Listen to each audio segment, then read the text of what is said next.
A lot of people have been writing to me complaining that it's too time-consuming learning to write a novel. They don't have time to watch all these videos. Can't you give us just one video with everything in it, they say? Well, all right. Here in less than 9 minutes and 32 seconds is everything you need to know to write your first novel. In order to perform this marvellous trick, we are going to take the bus to St. Giles to get a drop of inspiration from this place, the Eagle and Child Pub. It's closed at the moment, but this was the place where, shortly after the Second World War, Tolkien and C.S. Lewis would come and drink. And it is from Tolkien that we are going to learn the greatest novel-writing shortcut that you have probably never heard of. No other writing coach will tell you this. It's called the plot coupon. So, welcome to another instalment in my series on how to write your novel using that most unlikely of writing implements, a round Oxford bus ticket. But first we need a definition of a story. Well, here's a crude definition. A person discovers that she needs something, she sets off on a quest to get it, and then comes home, changed, having spiritually grown. Now, the object of the quest can be anything. It can be the Holy Grail, the elixir, the stolen jewels, the Maltese falcon, the meaning of the phrase, the 39 steps. It doesn't matter. Now, we divide the story into 3 parts, 3 acts. In the first act, the heroine discovers that she needs something. In the second, she sets off on a quest to get it and encounters numerous difficulties. And in the third, she comes back changed. In Hollywood, they call it beginning, muddle, and end. So let's start with our character. This is Guinevere. She lives in the fairy tale wood. And to kick the story off, we give her a call to adventure. Her little sister is sick, and it looks like she might die. Oh dear. Now Guinevere meets a talking bear called Clinkenborg. Now Clinkenborg is the story archetype of the mentor, a bit like Gandalf or Merlin. And Clinkenborg tells Guinevere that in order to save her sister's life, she has to travel to Act 2 to find the elixir and bring it back. He gives her a talisman, a special device that turns a clock back 24 hours, and he tells her to use it wisely because it can only be used once. In addition, he gives her a prophecy, and then he puts her on the train to Act 2. Now, Act 2 is the story world.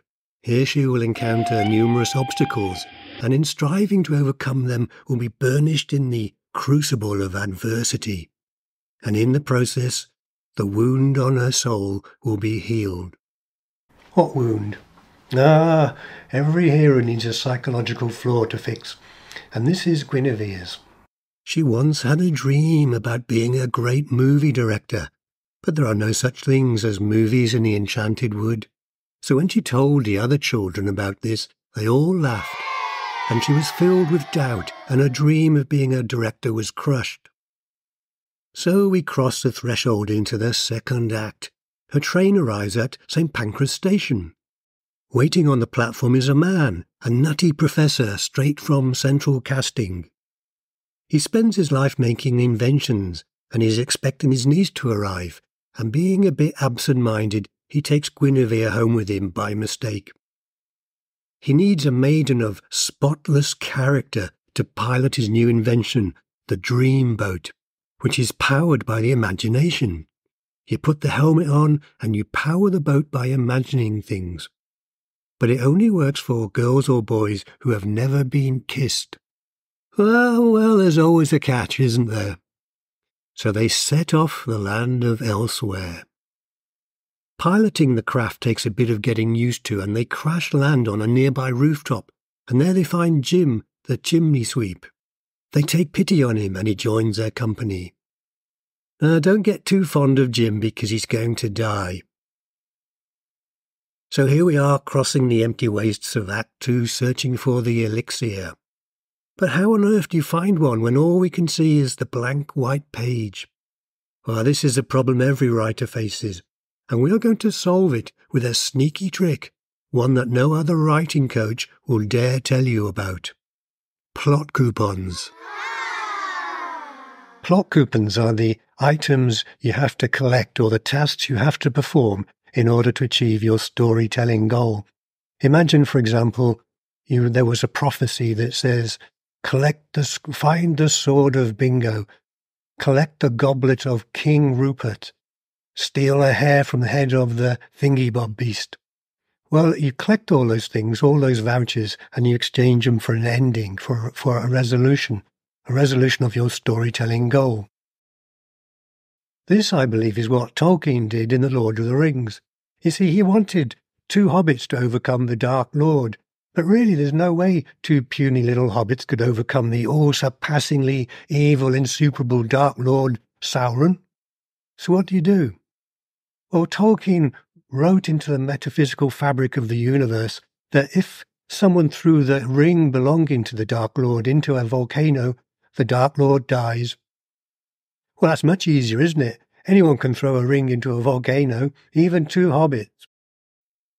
So the prophecy that Clinkenborg gave to Guinevere specified that she had to collect a feather from a killer penguin's head, a flower from the land of the living dead, a sock from the foot of a mechanic called Fred.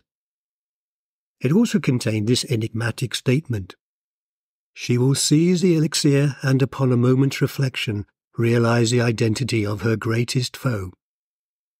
We'll explain that later. So the adventure starts. They fly to the land of Elsewhere.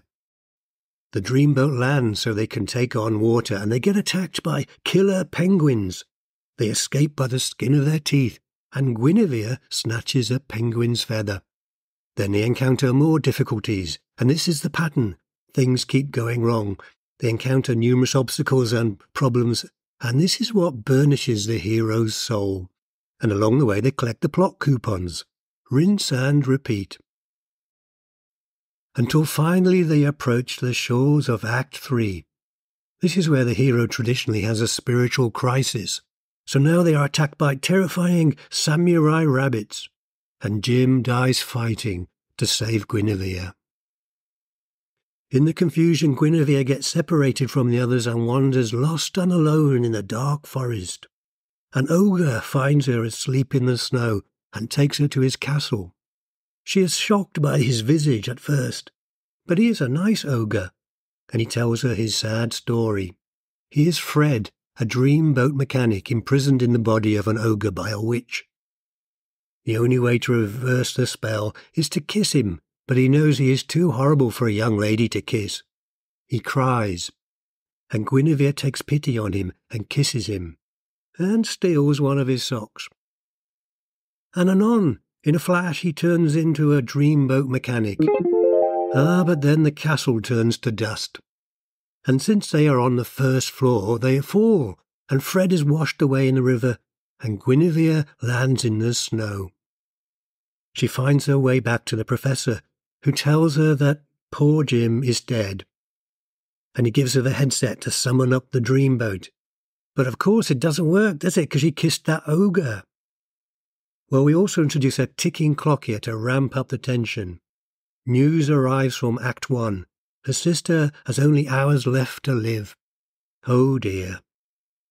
Time now for Guinevere's spiritual collapse. She despairs.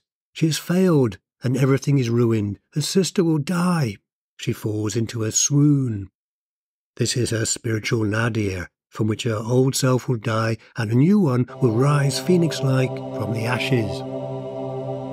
Clinkenborg arrives and gives her a reviving cordial, and he tells her to use the device that turns the clock back to revisit the ogre's castle, but Guinevere insists they use it to bring Jim back to life.